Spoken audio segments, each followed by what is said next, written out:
हरिओम। स्वागत है आप सभी का इस गीता ज्ञान चर्चा में।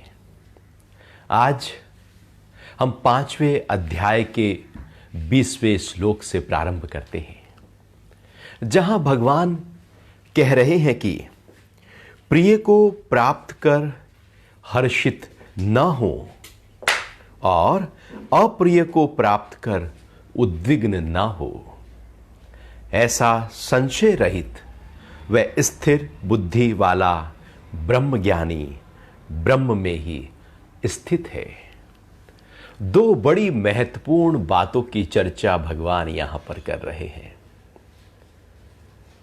प्रिय को प्राप्त कर हर्षित ना हो और अप्रिय को प्राप्त कर उद्विग्न ना हो।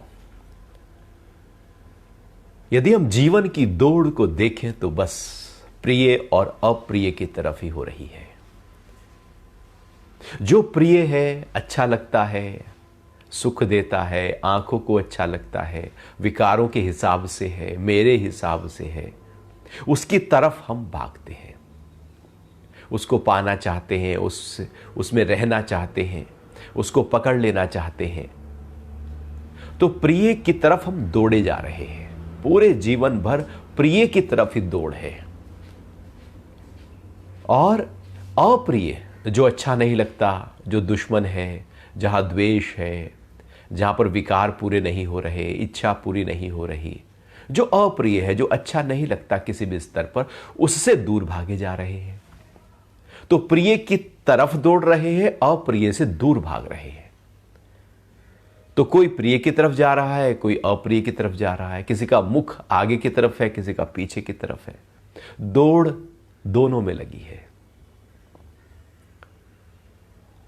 और हम प्रिय को पा लेना चाहते हैं।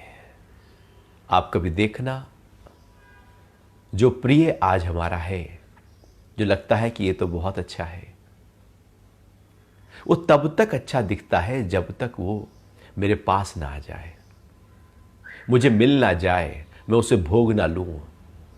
और जैसे ही वो मेरे पास आ गया, मेरे पास रहने लगा, वो भोग कोई भी हो, अब वो प्रिय नहीं रहता। अब प्रिय वो रहेगा जो दूर है।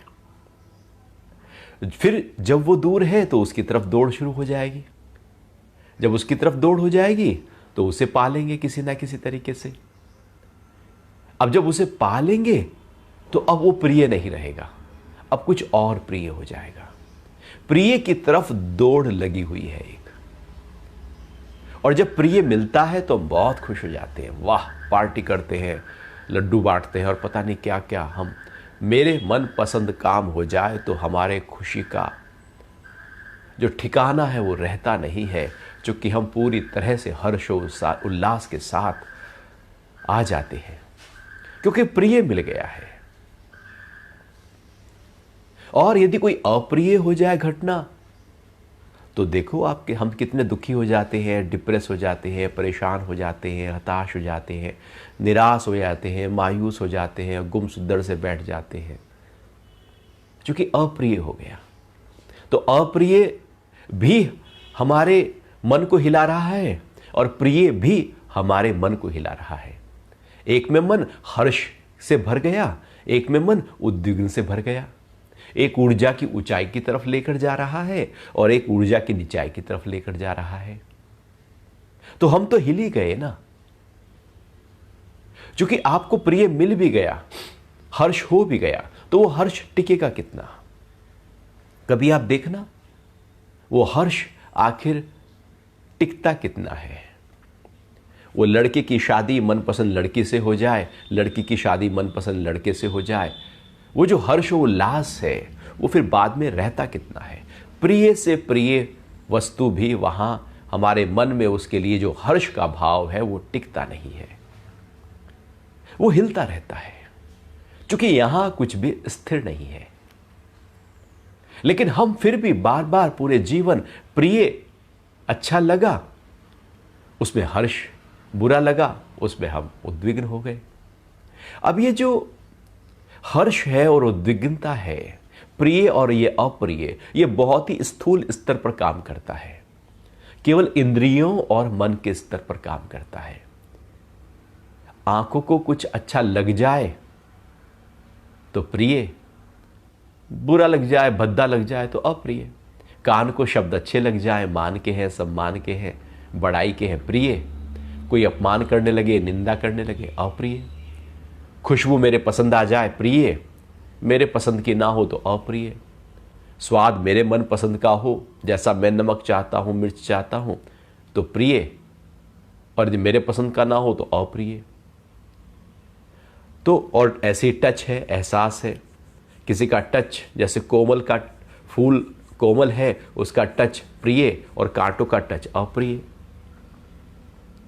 तो इंद्रियों के स्तर पर जो सुहावना लगता है, लुभावना लगता है, वो प्रिय हो जाता है, और जो उनको अच्छा नहीं लगता वो अप्रिय हो जाता है।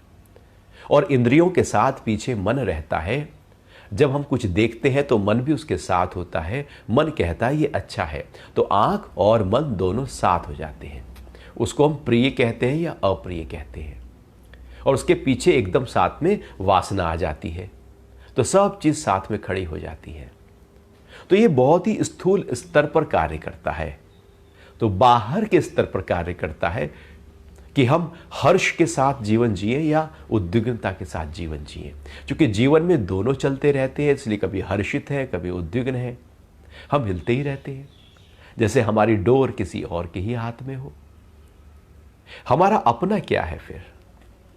बाहर के कारण से सब कुछ अनुकूल हुआ, बहुत अच्छा, खुश है। प्रतिकूल हो गया तो हम दुखी हैं। तो बाहर से हम हिलते जा रहे हैं। जीवन कहीं अंदर बह रहा है, हिल रहे हैं बाहर से। तो भगवान यहां पर कह रहे हैं, चूंकि ये बड़ी महत्वपूर्ण बात है और हमारा पूरा जीवन प्रिय की तलाश, खोज और दौड़ में निकल जाता है। सब प्रिय को ही पाना चाहते हैं, फिर ये अप्रिय कहां से आ जाता है? अप्रिय किसी ने पाना ही नहीं चाहा। कौन चाहेगा कि मेरे प्रतिकूल हो, विपरीत हो? लेकिन फिर भी आ जाता है। दौड़, सारे तामझाम, सारे इंतजामात जो हैं वो हमारे प्रिय के हैं। वो अप्रिय किस रास्ते से आता है? ये दोनों आएंगे, आएंगे ही आएंगे। 5,500 साल पहले भगवान कह रहे थे, मतलब सबके जीवन में आ ही रहे हैं ना। ऐसा कोई जीवन नहीं है जिसमें हर्ष और उद्विग्नता दो चीजें ना हो। तो क्यों ना फिर ऐसी स्थिति में आ जाए जहां पर दोनों मुझे ना हिलाएं। उसी स्थिति की बात भगवान कह रहे हैं, और वो वही स्थिति है जो ब्रह्म की बात ऊपर से करते चले आ रहे हैं कि जब हम ब्रह्म के भाव में टिक जाते हैं, परम भाव में आ जाते हैं, तब अंदर की स्थिति क्या होती है। तो भगवान कह रहे हैं कि प्रिय को प्राप्त कर हर्षित ना हो और अप्रिय को प्राप्त कर उद्विग्न ना हो। ऐसा संशय रहित व स्थिर बुद्धि वाला ब्रह्मज्ञानी। संशय रहित, संशय मतलब जब दो चीजें सामने खड़ी हों तो संशय पैदा होता है, ये करूं या ये करूं, इधर जाऊं या इधर जाऊं। और बुद्धि हमेशा हिलती रहती है। संशय कहीं गहराइयों में पड़ा हुआ है।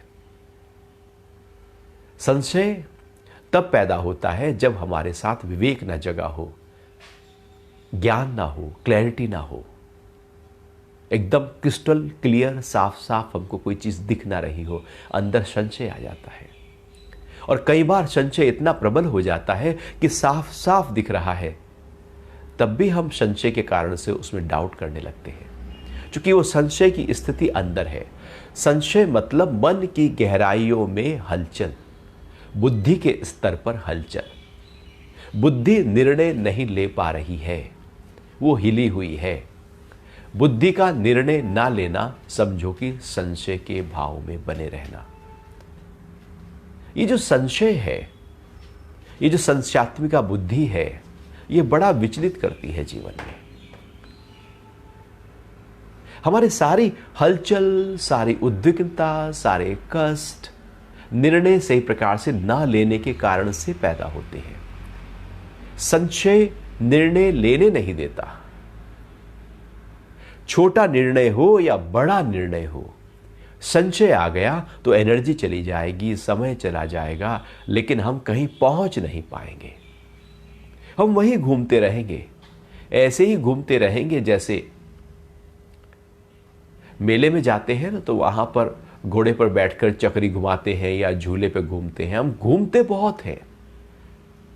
या साइकिल पर आप साइकिल को खड़ा करके और साइकिल को पहिए को चलाना शुरू करें तो आप चलाएंगे बहुत, मेहनत बहुत करेंगे, पसीनों पसीने भी हो जाएंगे, लेकिन पहुंचे कहां? पहुंचे ही नहीं, क्योंकि संशय कहीं पहुंचने नहीं देता, दौड़ाता बहुत है। तो जिनकी बुद्धि में संशय भरा हुआ है वो कभी भी शांत नहीं होंगे, वो हिलते रहेंगे, विचलित रहेंगे, परेशान रहेंगे, कभी इधर चले जाएंगे, कभी उधर चले जाएंगे, कभी मन इधर करेगा ये कर लो, कभी मन करेगा वो कर लो, कभी मन के स्तर पर, कभी बुद्धि के स्तर पर, इंद्रियों के स्तर पर, हर स्तर पर एक हलचल आ गई। इसका मतलब है कि संशय है। और संशय वाला व्यक्ति ना कभी शांत हो सकता है, ना सुख में आ सकता है, उसको आराम नहीं है जीवन में। तो भगवान कह रहे हैं जो संशय रहित है, अर्थात जिसकी बुद्धि पूरी तरह से एकदम निश्चय भाव में आ गई है, अब संशय नहीं है, निश्चय है, और बुद्धि में स्थिरता आ गई है। संशय अस्थिरता पैदा करता है, निश्चयात्मिका स्थिरता पैदा करती है। संशय हो तो स्थिर कैसे? हिलते डुलते रहेंगे, क्योंकि संशय है। बेपैंदी के लोटे की तरह, हमारा अपना कुछ है ही नहीं। किसी ने कुछ कहा हमने वो मान लिया, कुछ देखा वो मान लिया। हमारा अपना जब कोई वजूद नहीं होता तो संशय बहुत बड़े होते हैं। जब हम कहते हैं कि दूसरों पर छोड़ दिया है मैंने सब कुछ, तो इसका मतलब है कि हम निर्णय नहीं ले पा रहे हैं। बुद्धि का वो स्तर जो निर्णय देता है, जिसमें स्थिरता होती है, वो हमारा जगह नहीं है। तो संशय रहित और स्थिर बुद्धि वाला, अर्थात उसकी बुद्धि पूरी तरह से स्टेब्लिश हो, ठहर गई हो, उसमें ग्रेविटी हो, ग्रेविटास आ गया हो, ठहराव आ गया हो, और उस जैसी वो ठहराव आएगा निश्चय भाव अपने आप पैदा होने लगेगा, फिर संशय नहीं रहेगा। स्थिर बुद्धि वाला ब्रह्म ज्ञानी ब्रह्म में ही स्थित रहता है। अब एक क्रम हो गया यहां पर यदि देखा जाए तो, मतलब बाहर कुछ भी अच्छा हुआ तो हम उसकी तरफ आकर्षित नहीं हुए, बुरा हुआ तो उसने मुझे नहीं हिलाया, तो ना प्रिय ने ना अप्रिय ने। अब दूसरी बात हुई कि अंदर बुद्धि के स्तर पर संशय नहीं, इंद्रियों के स्तर पर प्रिय और अप्रिय नहीं, बुद्धि के स्तर पर संशय नहीं, और गहरे स्तर पर स्थिरता आ गई। तो जब ये सब कुछ एक लयबद्धता हो गई तो हम ब्रह्म के भाव में टिक जाते हैं। ब्रह्म तो है ही है, ये हलचल मुझे टिकने नहीं देती। ऐसे ही कि जैसे आपको सुई में धागा पिरोना हो और सुई हिल रही और धागा भी हिल रहा हो तो बड़ा मुश्किल हो जाता है, क्योंकि दोनों में हलचल है, आप पिरो नहीं पाएंगे, वो हलचल पिरोने नहीं देगी। इसलिए जिनके हाथ कांपते हो वो पिरो नहीं पाएंगे, क्योंकि वहां पर अब जो सुई है उसका छिद्र दिख नहीं रहा है। हलचल में जैसे निशाना नहीं साधा जा सकता, उसके लिए स्थिरता और एकाग्रता और संशय रहित अवस्था चाहिए। तो जब हर स्तर पर एकदम ठहराव आ जाता है तो समझो कि हम ब्रह्म भाव में हैं, क्योंकि हिल तो बाहर रहे हैं, अंदर तो ब्रह्म भाव है ही है। भ्रम तो बाहर है, ब्रह्म तो अंदर है। तो ब्रह्म ज्ञानी का मतलब है जो बाहर से प्रभावित नहीं, इंद्रियों मन बुद्धि के स्तर पर प्रभावित नहीं, एक तैल धारावत उसकी ऊर्जा जब बहने लगे तो वो ब्रह्म ज्ञानी है, वो ब्रह्म में ही स्थित है।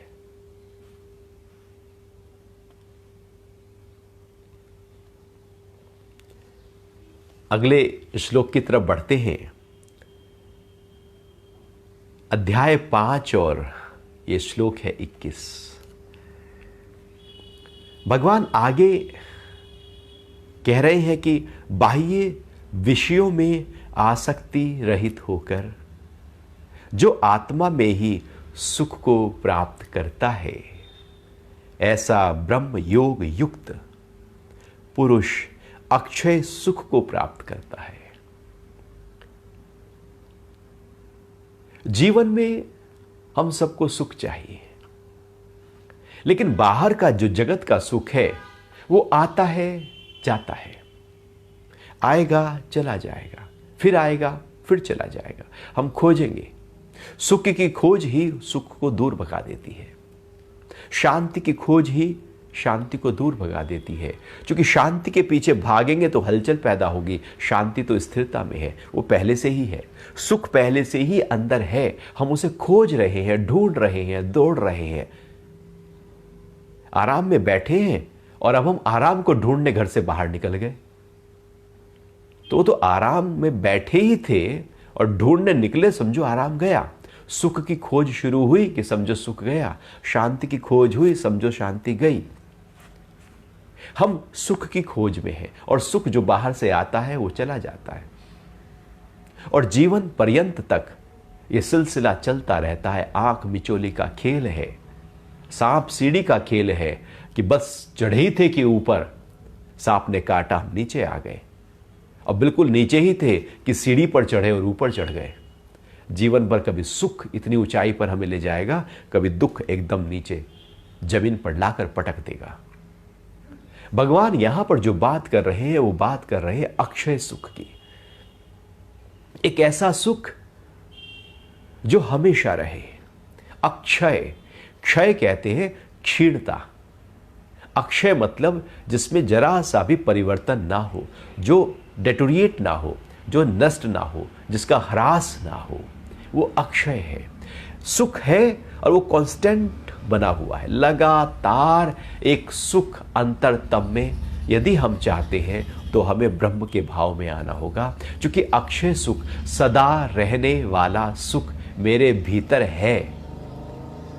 हम उसे कहीं बाहर ढूंढ रहे हैं, नतीजा होता है भीतर से हट जाते हैं और बाहर ढूंढने में उसका साथ छूट जाता है। और वो अक्षय सुख बाहर है नहीं, क्योंकि जगत तो परिवर्तनशील है, वहां का सुख तो बदलेगा, आएगा जाएगा। बाहर के सुख के साथ दुख चिपका हुआ है।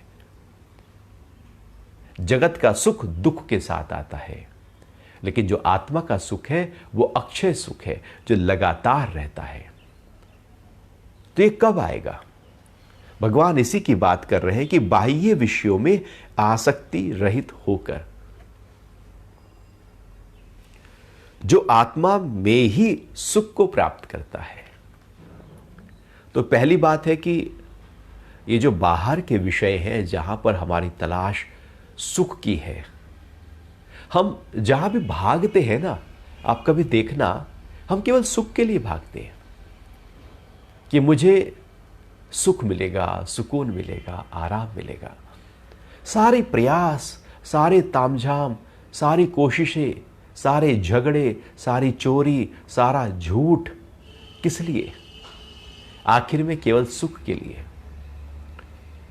वो एक राजा चले जा रहे थे, एक राज्य को जीत के आ रहे थे पूरे हर्षोल्लास के साथ में। रास्ते में देखा कि एक पेड़ के नीचे एक फकीर बैठे हैं और फकीर का चेहरा जो है वो एकदम कुछ अलग ही भाव के साथ प्रसन्नता लिए हुए है।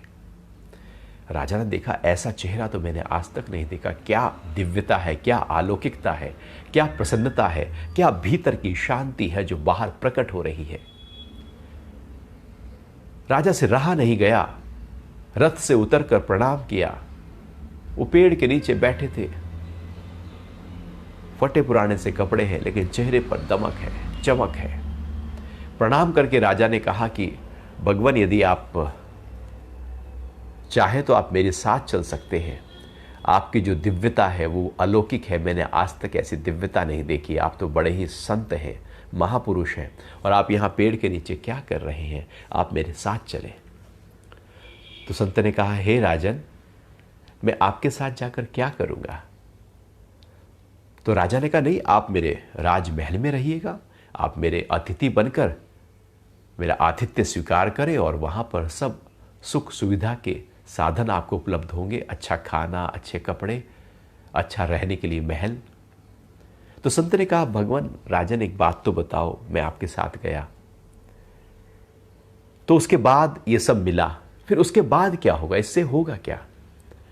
तो राजन ने कहा कि इससे फिर आपकी कीर्ति होगी, क्योंकि मैं, यदि आप मेरे साथ चलते हैं तो अभी मैं एक राज्य जीत के आया हूं, मैं आपको राज्य भी दे सकता हूं, आप वहां के राजा बन जाए, मेरे साथ ना रहना चाहे तो। तो संत ने कहा कि फिर उससे क्या होगा, कि नहीं आपका साम्राज्य फैलने लगेगा, आपकी कीर्ति हो जाएगी। कि उससे क्या होगा, नहीं सब सुख सुविधा के साधन, आपका खजाना भरा हुआ होगा। संत ने कहा फिर उससे क्या होगा। अब राजा सोचने लगे कि आखिर फिर इन सब से होगा क्या, ये तामझाम सब कर भी लेंगे तो होगा क्या। तो राजा भी सोच में पड़ गए। राजा ने कहा उससे फिर हम पूरी तरह से सुकून के साथ जीवन जिएंगे, सुख के साथ जीवन जिएंगे, हम आराम में आ जाएंगे। तो संत कहते हैं वो तो आराम अब भी मेरे पास है। ये इतना तामझाम करके यदि आराम ही पाना है तो वो तो है ही है, मैं क्यों अपने इस आराम को छोड़कर वहां जाऊं। हम भी यदि जीवन में देखें तो यही तलाश में रहते हैं कि मुझे सुख इसमें मिलेगा, उसमें मिलेगा, ये मिल जाए, वो पालूं, ये खरीद लूं, वहां घुमाऊं। आखिर मन से पूछना चाहिए ये सब हो भी जाएगा तो उससे फिर होगा क्या। कभी बैठकर अपने साथ अपना चिंतन मनन करें कि यदि जो चाहते हो भी गया तो होगा क्या। तो यदि हम चाहते हैं कि उससे केवल सुख मिलेगा तो पक्का करो कि सुख मेरे पास है, सुख के लिए नहीं, सुख तो पहले से ही है, लेकिन हम बाहर की तरफ केवल सुख के लिए दौड़ते हैं।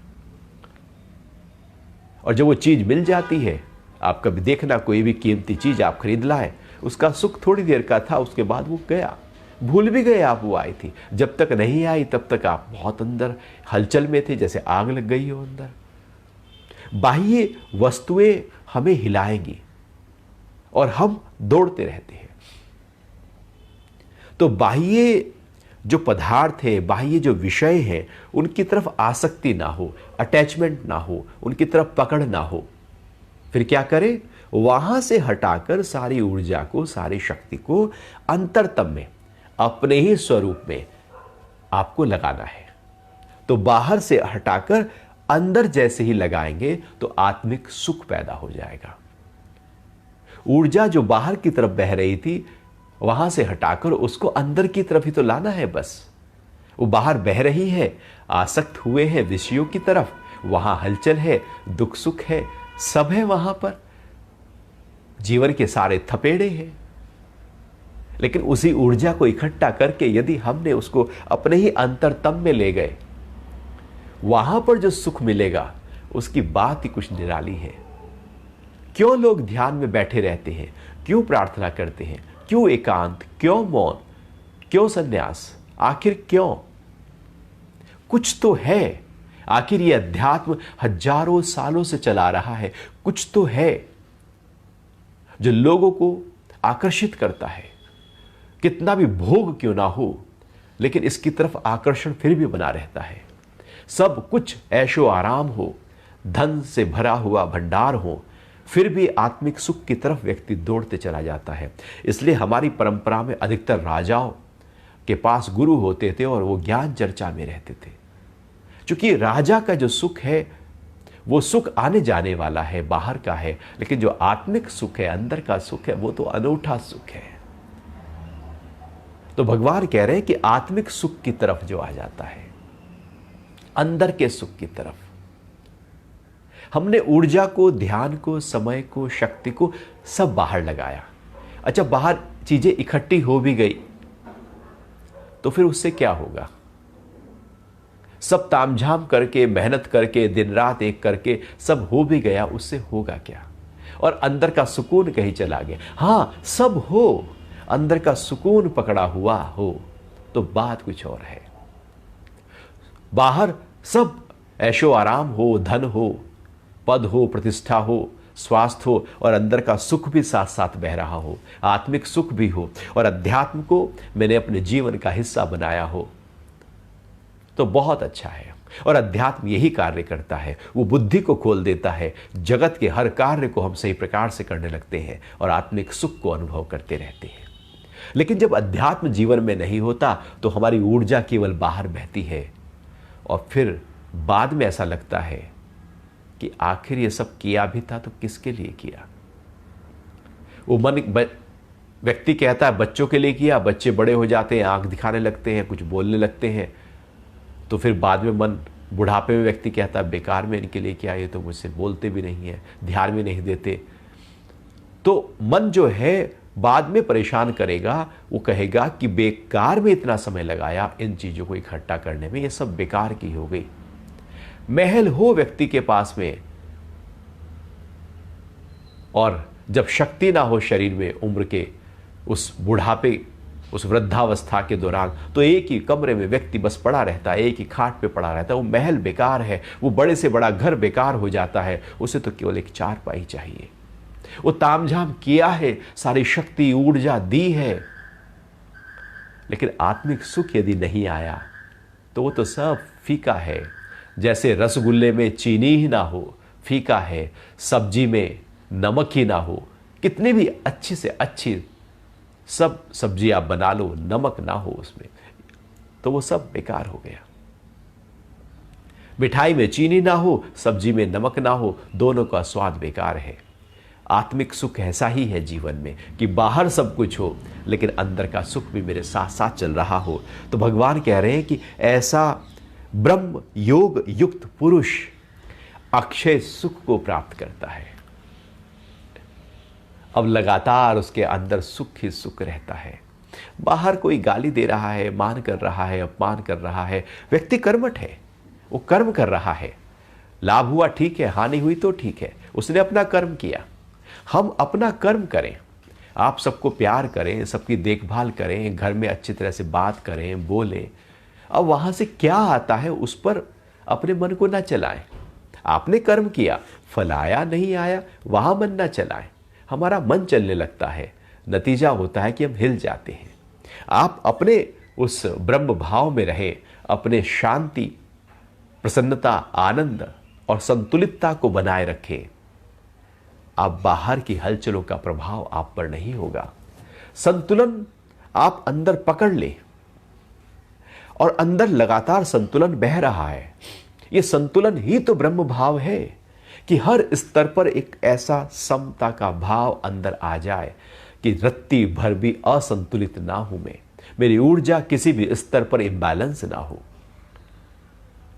ना इंद्रियों के स्तर पर, ना मन, ना विचार, ना इच्छा, ना वासना, किसी भी स्तर पर कभी भी किसी भी काल में वो इंबैलेंस ना हो, तो समझो कि ब्रह्म भाव में टिके हुए हैं हम। तो जीवन में सुख की तरफ नहीं जाओ, अक्षय सुख की तरफ जाओ। सुख बाहर, अक्षय सुख अंदर। लगातार रहने वाला सुख अंदर है, आने जाने वाला सुख बाहर है। अब ये हमारा निर्णय हो सकता है कि हमें कौन सा सुख चाहिए, आने जाने वाला या लगातार रहने वाला। हमें वो पद चाहिए जो लगातार मेरे साथ रहे, या वो आता रहे जाता रहे, वो पद चाहिए। हमें वो घर चाहिए जिसमें मैं लगातार रहूं, या हर महीने हम बदलते रहे, ऐसा घर चाहिए। सामान उठाया और चल दिए दूसरे घर। एक जगह ठहर जाओ। सुख भी ऐसा ही है, अपने अंतरतम में ठहर जाओ।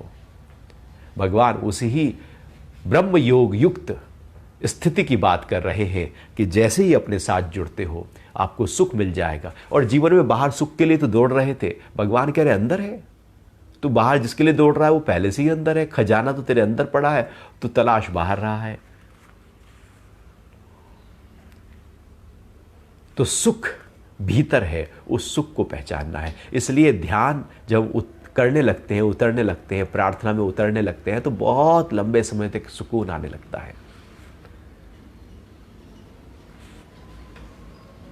अक्षय सुख में आना है। आने जाने वाले सुख विषयों और बाहर के पदार्थों पर है, रहने वाला सुख अंदर है। फिर आगे भगवान इसी ही क्रम में कह रहे हैं कि ये इंद्रिय विषयों के संयोग से उत्पन्न होने वाले भोग दुख के ही कारण है। अब भगवान ने उसको और खोल दिया, और आदि अंत वाले हैं। इसलिए हे कौन्तेय, विवेकी पुरुष उनमें नहीं रमता। ये इंद्रिय विषयों के संयोग से उत्पन्न होने वाले भोग दुख के कारण है। ये जो बाहर हम कहते हैं ना कि हमें सुख मिलेगा, इंद्रिय और विषय, विषय मतलब बाहर कोई ऑब्जेक्ट, और हमारी इंद्रियां, हमारा मन उसके प्रति जैसे ही संयोग बनाता है और हमें लगता है कि यहां से सुख मिलेगा, इसलिए तो हम दौड़ते हैं। हमारी इंद्रियां दौड़ इसलिए रही हैं किसी भी चीज की तरफ, आकर्षित हो रही है कि सुख मिलेगा। वो हिरन दौड़ता है कि पानी मिलेगा, लेकिन वहां जब पाता है वहां तो निराश हो जाता है। वो तो रेत ही है, केवल बालू है, सूरज की किरणें उस रेत पर पड़ रही हैं, चमक रही हैं, लग रहा है उसको कि पानी था। परेशान हो जाता है, क्योंकि जब हम इंद्रियों के विषयों की तरफ दौड़ते हैं और लगता है कि सुख था, जब हाथ आया, हाथ में रुका, कुछ देर ठहर गया तो लगा ये तो दुख है, और फिर हम उस दुख को छोड़कर फिर सुख के लिए भाग जाते हैं, और ये सिलसिला चलता रहता है। जिसको हम सुख कहते हैं, भगवान कह रहे हैं आखिर में वो दुख ही सिद्ध हो जाता है। आप जीवन में देख लेना, जिस जिस चीज से हमको सुख मिला है, दुख भी वहीं से ही मिला है। जो व्यक्ति सुख का कारण बना था, वही दुख का कारण बन जाता है। जो धन सुख का कारण बना था, खो जाने पर, चोरी हो जाने पर, हानि हो जाने पर, वही दुख का कारण बन जाता है। जिससे बहुत मीठी मीठी बातें कर रहे थे, जब वो आंखें दिखाए, जब वो कोई चोट मारे अहंकार को, जब उल्टा चले, वही दुख का कारण बन जाता है। हमारे दुख के कारण कौन है? ये कोई लोग बाहर से थोड़ी आ जाते हैं, ये वस्तुएं बाहर से थोड़ी कहीं से प्रकट हो जाती हैं। वो दुख का कारण आपके ही सुख में छुपा पड़ा है, दिखता नहीं है।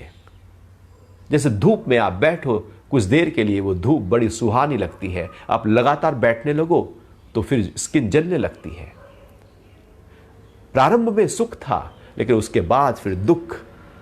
जैसे आप बहुत अच्छा स्वादिष्ट भोजन करो और आपको कि नहीं, बहुत स्वादिष्ट, आपने एकदम लजीज भोजन बनाया है, खूब मिर्च मसाले तड़का घी ये वो सब डाला है और जीभ को बहुत अच्छा लग रहा है, सुख मिला। उसके बाद जब वो पेट में गया तो आमाशय से पूछो, लीवर से पूछो, पैनक्रियास से पूछो, इंटेस्टाइन से पूछो, सुख मिला?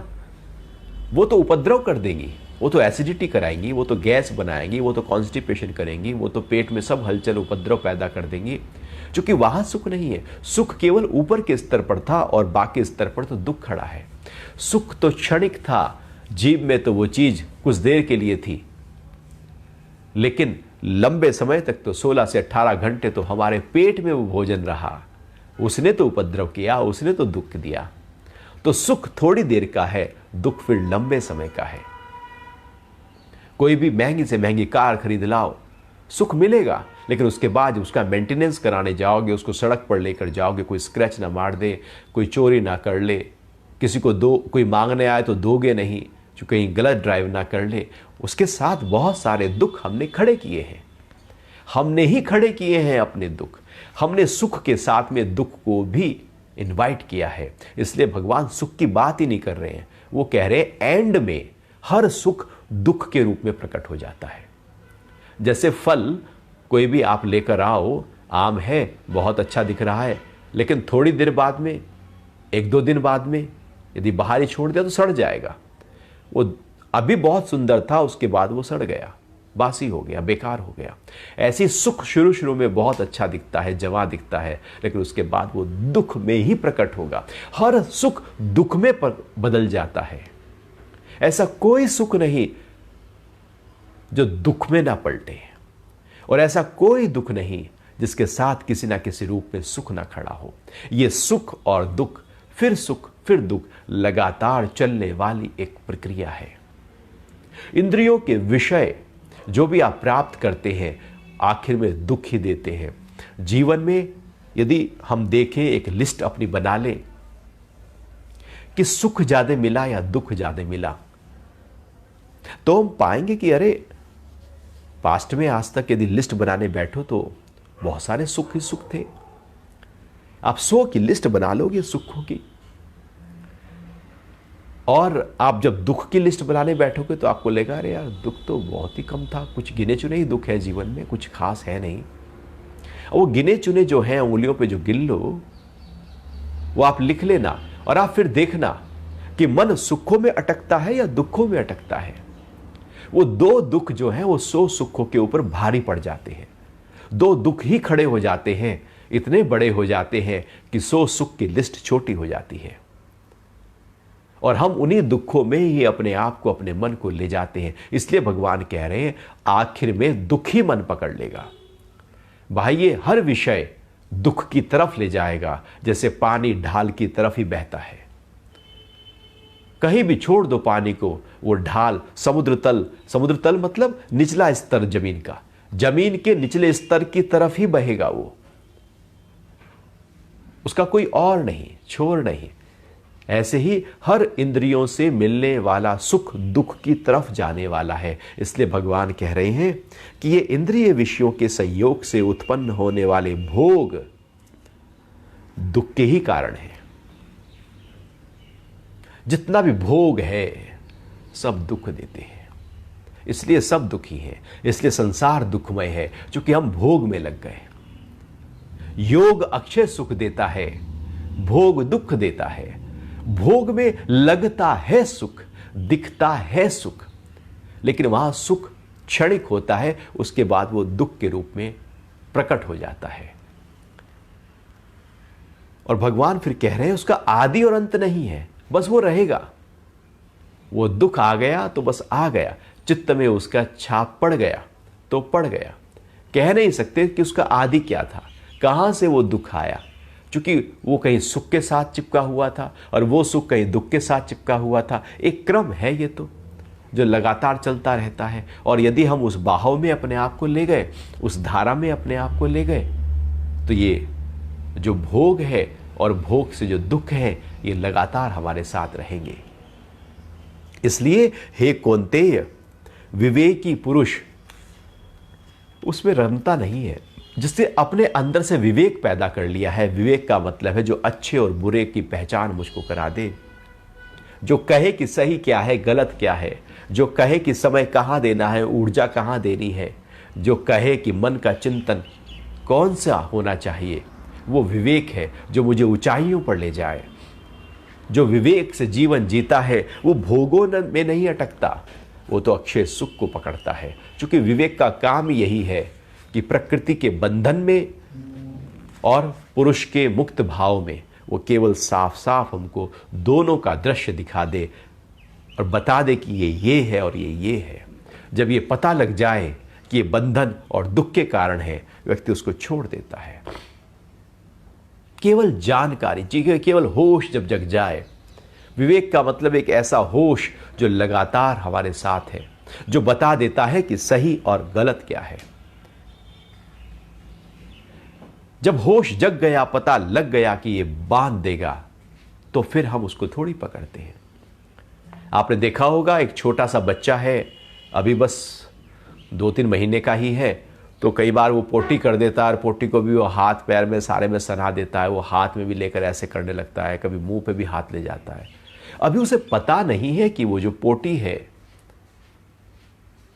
वो क्या है, लेकिन जैसे ही उसके अंदर ज्ञान पैदा होता है, वो बड़ा होता है, जब उसको बताया जाता है, विवेक उसका अंदर डेवलप होना शुरू हो जाता है, तो वो जीवन भर फिर उस पोटी को नहीं खाएगा। क्योंकि पहले वो खा रहा था, क्योंकि उसके अंदर विवेक नहीं था, और अब वो नहीं खाएगा, उससे दूरी बनाएगा, स्वच्छता बनाएगा, क्योंकि वहां पर एक विवेक जग गया है। ठीक ऐसे ही जगत के भोग भी उसी तरह से, मल की तरह से विवेक जब उनको बता देता है, तो उससे हम अपना जो संबंध है वो नहीं बांधते, बल्कि उससे दूरी बना लेते हैं। और विवेक का यही काम है, वो प्रकृति और पुरुष का भेद ज्ञान करा देता है। वो सुख और दुख और अक्षय सुख में एकदम भेद करा देता है, और फिर हम अपने ही अंतरतम में रहने वाली शांति का अनुभव करने लगते हैं। एक श्लोक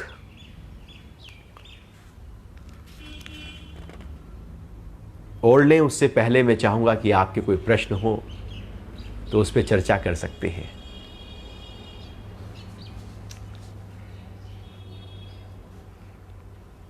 जीवन में डर बना रहता है, भय बना रहता है। असलियत में हमारा जीवन भय क्यों है? भय कहां से आता है? भय पास्ट का है या फ्यूचर का है?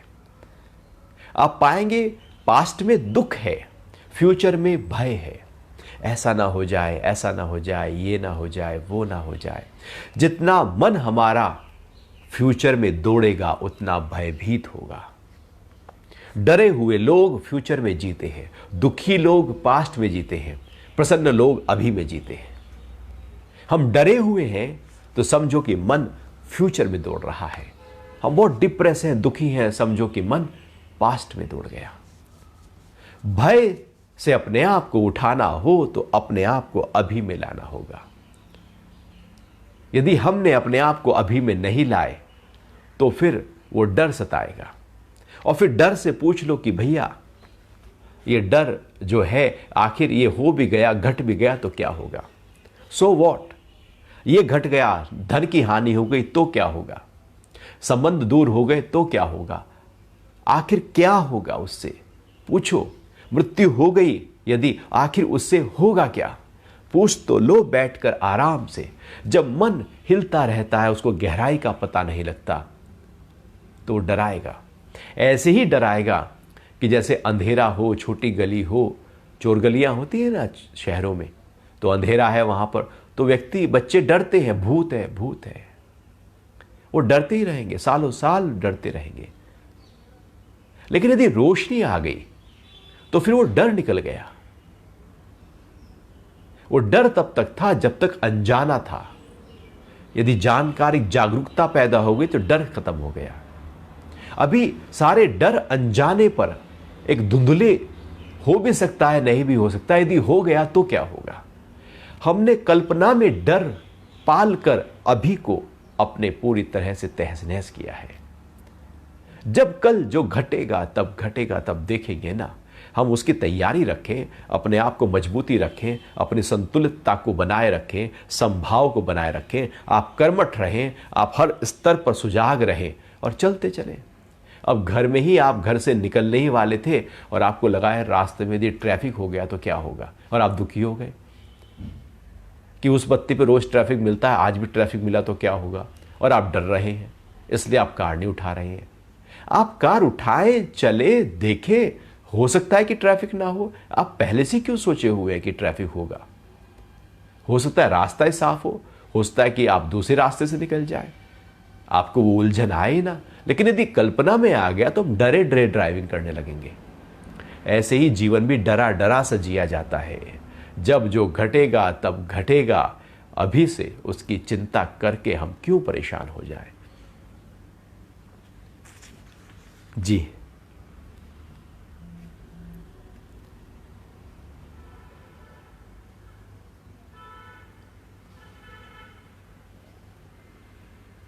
अभी जो अगला श्लोक है वो 2 श्लोक एक साथ मिले हुए हैं। मैं चाहूँगा कि इसको हम सोमवार को रखें, क्योंकि ये बहुत ही गहरे स्तर पर श्लोक, यहाँ पर ध्यान की चर्चा है, प्राण की चर्चा है, कैसे ध्यान करना है, स्थिति क्या हो, उसकी चर्चा कर रहे हैं, तो उसको हम अच्छी तरह से समझेंगे। अभी कुछ आपके प्रश्न हो तो उस पर हम चर्चा कर लेते हैं। हर जो प्रिय है उसकी तरफ हम दौड़ते हैं और सुख मिलता है। यही पूछ रहे हैं कि जो प्रिय है उसकी तरफ दौड़ ही तो जीवन है। बिल्कुल, लेकिन आप आज तक कितना दौड़े हैं? हम बहुत दौड़े हैं आज तक, लेकिन पाया क्या है? हाथ में मिला क्या है? दुख के अलावा आखिर में मिलता क्या है? देखा जाए तो फिर दुख के अलावा कुछ मिलता ही नहीं है। सारी प्रिय अप्रियता में बदल जाती हैं, और यदि अप्रिय आ जाए तो हम हिल जाते हैं। प्रिय सुख देती है, अप्रिय दुख देती है, और लगातार जीवन इसी में ही चलता रहता है। और इस तरह से चलता हुआ जीवन कहीं हमें पहुंचाता नहीं है। दौड़ाता बहुत है, रुलाता बहुत है, थकाता बहुत है, लेकिन पहुंचा कहीं भी नहीं पाता, क्योंकि वो प्रिय और अप्रिय में ही है। हम जीवन भर उलझे रहते हैं। तो जैसे ही हम जीवन में प्रिय और अप्रिय में उलझे रहेंगे तो अंदर के सुकून को हम पाएंगे कब? अंदर का सुकून तो हमें मिलेगा ही नहीं, क्योंकि हम केवल बाहर की तरफ ही अपनी ऊर्जा को टिकाए हुए हैं। तो जीवन जब बाहर की तरफ टिका रहे तो फिर बात बनेगी नहीं।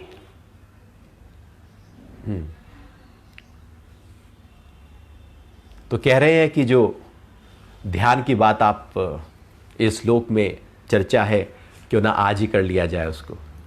जरूर आज ही कर लेते हैं। तो भगवान आगे कह रहे हैं कि शब्द आदि बाह्य विषयों को बाहर ही रोककर दृष्टि को भ्रगुटी के मध्य में केंद्रित करके नासिका में चलने वाले प्राण और अपान को सम करके इंद्रियों, मन और बुद्धि को वश में कर जो मोक्ष परायण मुनि इच्छा, भय और क्रोध से रहित हो गया है, वह सदा मुक्त ही है। कौन है मुक्त? क्या करना है उस मुक्ति के भाव को बनाए रखने के लिए? तो भगवान कह रहे हैं कि जो भय है और क्रोध है, एक तो ये हमें बहुत हिलाते हैं। व्यक्ति के अंदर जो क्रोध है वो उसकी पूरी चेतना में कंपनता पैदा कर देता है। वो कप जाता है, चेतना हिल जाती है और क्रोध में ऊर्जा पूरी तरह से बाहर की तरफ बह जाती है।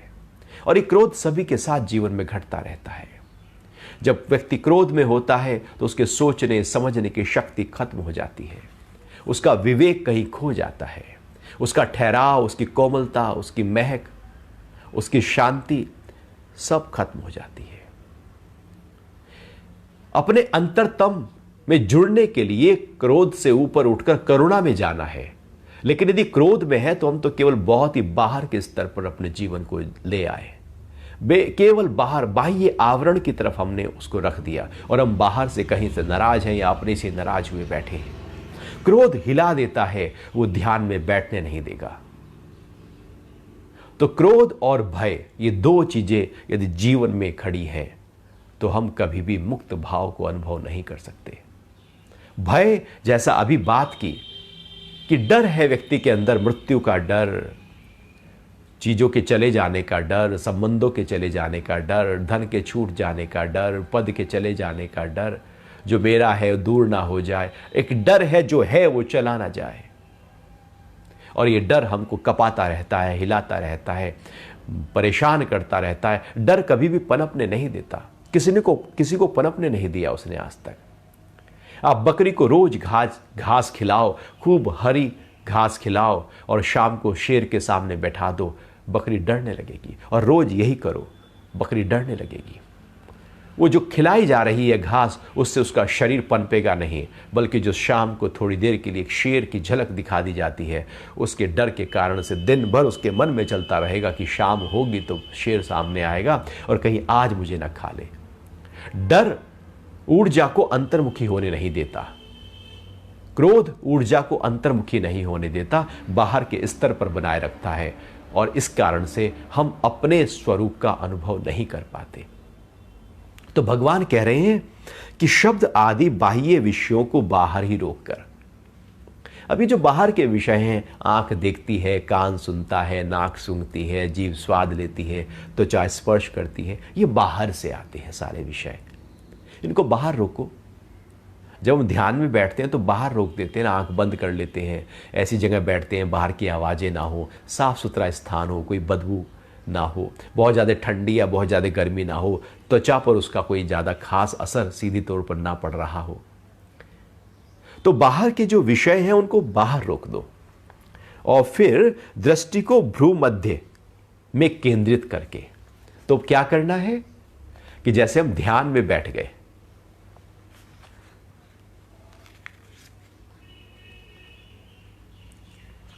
तो जैसे हम ध्यान में बैठ गए, तो जब ध्यान में बैठे तो हमारी दृष्टि जो है वो अंतर्मुखी हो जाती है। और अन्यथा क्या होता है कि हम बाहरमुखी रहते हैं। तो अंतर्मुखी होने के लिए हमें अपने आप को अंतर्मुखी करना पड़ेगा। लेकिन ये जो अंतर्मुखिता है, ये जो ध्यान की अवस्था है, ये कैसे प्राप्त हो?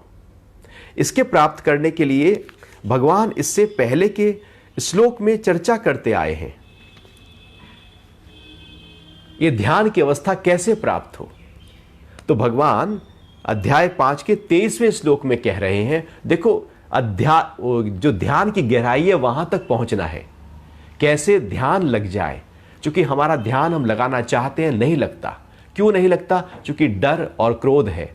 क्यों नहीं लगता? क्योंकि हम बहिर्मुख हैं। हम ध्यान लगाना है तो उससे पहले जो भगवान उसकी और गहराई से बात कर रहे हैं उसको भी हम अपने थोड़ा समझ लेते हैं। भगवान कह रहे हैं कि जो शरीर का नाश होने से पूर्व ही काम क्रोध से उत्पन्न वेग को सहन करने में समर्थ हो जाता है। भगवान कह रहे हैं कि जो शरीर का नाश होने से पूर्व ही, मृत्यु से पहले, मौत के बाद तो सबके काम और क्रोध खत्म हो ही जाएंगे, वो तो सबके हो ही जाते हैं। लेकिन जीते जी जिसने काम और क्रोध को अपने कंट्रोल में कर लिया है, अपने वश में कर लिया है, उनका नाश कर दिया है। काम और क्रोध एक वेग है, जैसे सुनामी एक वेग है। वेग का मतलब होता है कि बस एकदम आता है और चला जाता है। जब वो आता है उसको संभालना मुश्किल होता है।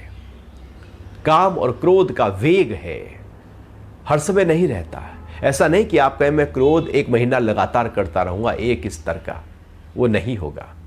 मैं काम वासना में लगातार रहूंगा, 24 घंटे रहूंगा, नहीं होगा। आएगा, जाएगा, फिर आएगा, फिर जाएगा, लगातार ऐसे चलता रहेगा। भगवान कह रहे हैं कि जो शरीर का नाश होने से पहले ही काम क्रोध से उत्पन्न वेग को सहन करने में समर्थ हो जाता है, अर्थात कंट्रोल कर लेता है। कैसे पहुंचेंगे ध्यान तक? काम और क्रोध के वेग को कंट्रोल तो कर लो, उससे ऊपर तो उठ जाओ। और ये ऊपर उठने की प्रक्रिया तब होगी जब हम इसके साक्षी होंगे, इसके दृष्टा होंगे। हम सब चाहते हैं कि क्रोध से ऊपर उठ जाए। ये 23वां श्लोक है अध्याय 5 का और बड़ा महत्वपूर्ण है। हम कैसे उठे क्रोध से ऊपर, कैसे उठे काम वासना से ऊपर, कैसे सहन करें? सहन करने की तरीके की प्रक्रिया और कुछ भी नहीं है, केवल और केवल होश है, जागरूकता है। जब क्रोध पैदा हो तो उस क्रोध को देखो, उस क्रोध के साक्षी हो। जैसे ही क्रोध के साक्षी होंगे, क्रोध उसी समय छुई मुई हो जाएगा। हम क्रोध के साक्षी नहीं हो पाते बल्कि क्रोध में ही चले जाते हैं। हम काम के साक्षी नहीं हो पाते बल्कि काम में ही उतर जाते हैं। क्रोध के साक्षी होते ही क्रोध कहीं गिर जाएगा, क्योंकि हमने अपना मत वहां से निकाल लिया, ऊर्जा वहां से हटा ली, ध्यान वहां से हटा लिया। क्रोध का कोई अब प्रवाह नहीं रहेगा, वेग नहीं रहेगा। क्रोध से ऊपर उठना हो तो क्रोध के साक्षी होना शुरू करो।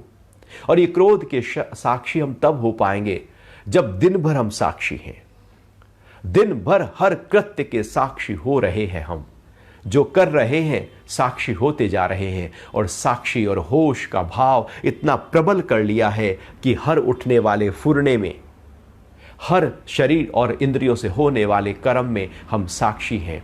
तो अंदर से जब क्रोध उठेगा तो साक्षी का भाव पहले से ही हमारे अंदर तैयार है। हम क्रोध के भी साक्षी हो जाएंगे और क्रोध चला जाएगा। हम क्रोध के समय क्रोध को दूर करने का प्रयास करने लगते हैं, इसलिए कुछ नहीं होता। तैयारी पहले से होगी। क्रोध जब आएगा, वेग है, अचानक आएगा, चित्त में गहराइयों में पड़ा हुआ है, वो आएगा, उसका नाश नहीं हो सकता। वो उठेगा और चला जाएगा। यदि हम साक्षी हैं तो आया और गया, साक्षी नहीं, आया और हमने पकड़ लिया और हम क्रोधी हो गए, चीजें फेंकने लगे, शब्द बिखर गए, संबंध तोड़ दिए, नाराज हो गए, क्योंकि हमने उसको पकड़ लिया है, उसको जाने नहीं दिया। साक्षी का मतलब है आया और गया। आप साक्षी हैं, आप देखने वाले हो। काम वासना उठी और चली गई, इच्छाएं उठी और चली गई। ये सहन करने की प्रक्रिया है। सहन करने का मतलब दबा लेना नहीं, दमन करना नहीं, दुम्भी बनना नहीं। सहन करने का मतलब यहां पर सप्रेस करना नहीं। सप्रेस किया क्रोध को और आप शांत होकर बैठ जाएं। अंदर क्रोध पड़ा है, कभी ना कभी उभर कर आ जाएगा। व्यक्ति जंगल में चला गया, वहां कोई क्रोध करने को है ही नहीं। वो जंगल में चला गया, वहां कोई काम वासना के लिए है ही नहीं। अब वो शहर आएगा, जब स्त्री सामने होगी तब पता लगेगा वासना है या नहीं। जब उल्टे चीजें सामने प्रकट होंगी, कोई मेरे मन मुताबिक काम नहीं होगा, तब पता लगेगा क्रोध है या नहीं। परीक्षा घटे तो पता लगे कि काम क्रोध है या नहीं। और यदि परीक्षा ही नहीं हुई तो हमें लगेगा हमारे अंदर क्रोध ही नहीं है, काम ही नहीं है। तो भगवान कह रहे हैं कि काम क्रोध जब उठे तो उसको सहन करना है, अर्थात उसके साक्षी होना है, होश जगानी है, जागरूकता जगानी है। और जब वो जागरूकता जग गई तो फिर काम क्रोध का प्रभाव हम पर नहीं होता। वही शूरवीर योगी है। शूरवीर वो है जिसने काम क्रोध को वश कर लिया है, सहन कर लिया है, और कोई शूरवीर नहीं। वो बाहर हम युद्ध करके एक योद्धा बन जाते हैं, लेकिन अपने ही काम और क्रोध में उलझ जाते हैं। बाहर तो बहुत ताकतवर है, बलशाली है, लेकिन अपने क्रोध को हम कंट्रोल नहीं कर पाए, उसको जीत ही नहीं पाए, अपनी काम वासना को जीत ही नहीं पाए। इसलिए बाहर जो है बल वो शूरवीरता नहीं कहलाएगी। शूरवीरता तो वो है जिसने अपने क्रोध को और अपने अपने काम को जीत लिया है। भगवान कह रहे हैं वही शूरवीर योगी है। और हम सभी को वही शूरवीर बनना है, अपने क्रोध और काम का नाश करना है, उससे ऊपर उठना है, उसके साक्षी होना है, उसमें तवज्जो नहीं देनी, उसको ध्यान नहीं देना, या यूं कहे कि इतना ध्यान देना है, उसकी इतनी बारीकी में जाना है, उतनी गहराई में जाना है कि वहां पर जाकर लगे यहां तो कुछ है ही नहीं। या तो पूरी तरह से गहराई में उतर जाओ किसी चीज की और वहां पर देखो यहां तो बिल्कुल बेकार है। जैसे आप ऐसे ही होता है, हलवाई की दुकान पर जाओ और वहां पर लगा कि वाह क्या भोजन है, क्या मिठाइयाँ बनी हुई हैं। अब आप उसके अंदर फैक्ट्री में चले जाओ, भैया कहाँ बन रही हैं। अब आप देखो चाशनी कैसे बन रही है, हाथ धुले हैं नहीं धुले हैं, मैदा कैसे गूंदा जा रहा है। उसकी गहराई में उतरते चले जाओ, आपको मीठा खाने की इच्छा नहीं होगी। यदि वो सही प्रकार से नहीं बनाया गया तो इच्छा नहीं होगी। इसलिए काम और क्रोध की गहराई में जैसे जैसे उतरने शुरू करेंगे, उसका चिंतन और मनन गहराई से करेंगे कि उठा क्यों, तो आप पाएंगे तो बेकार का ही था, फूड़ना था, ऐसे ही आ गया था। और उसने एकदम जैसे छोटी सी चिंगारी पूरे घर को जला देती है, थी छोटी सी, और उससे पहले चिंगारी से पहले वो माचिस की तिल्ली पूरी तरह से शांत थी। यदि गहरे गहरे गहरे स्तर पर आप जाओगे तो आप पाओगे कि शांति ही तो है। काम और क्रोध की गहराइयों में यदि अंतरतम में उतर जाओ तो वहां केवल शांति पाओगे, संतुलितता पाओगे। ये तो ऊपर का स्तर है जो इच्छाओं और वासनाओं के कारण से काम और क्रोध पैदा हो गया। तो भगवान कह रहे हैं कि वही शूरवीर योगी है, वही सुखी है। नहीं तो काम और क्रोध कभी सुखी थोड़ी करते हैं, वो तो दुखी देते हैं। आज तक क्रोध ने किसी को सुख दिया है? क्रोध और सुख दे।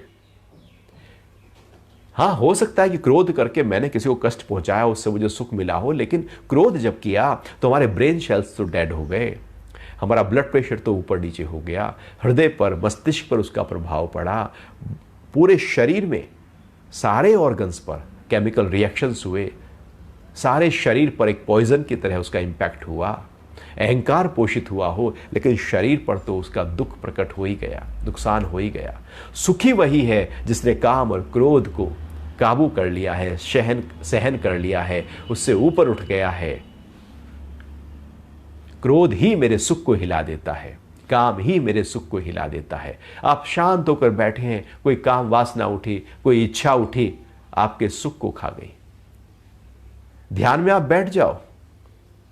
इसलिए भगवान ध्यान से पहले ही ये बातें कह रहे हैं। आप ध्यान में बैठे, कोई क्रोध का भाव उठा, आपके ध्यान के सुख को खत्म कर दिया।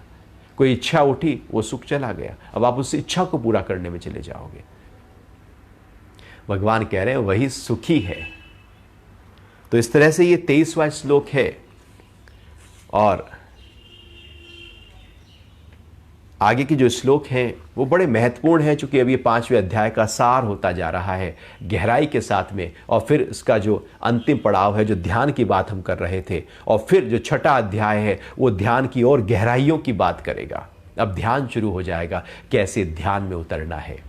तो इसलिए चूंकि हमें ध्यान में उतरना है, ध्यान का अभ्यास करना है, तो पहले पता हो कि कैसे उस रास्ते पर बढ़ना है, और फिर हम कैसे ध्यान के साथ में अभ्यास करते हुए अपने ही ब्रह्म भाव को अनुभव कर सकते हैं। तो आज के लिए इतना ही रखते हैं। अब हम सोमवार को सुबह 8 बजे मिलेंगे। तब तक के लिए हरि ओम, प्रणाम, जय श्री कृष्णा।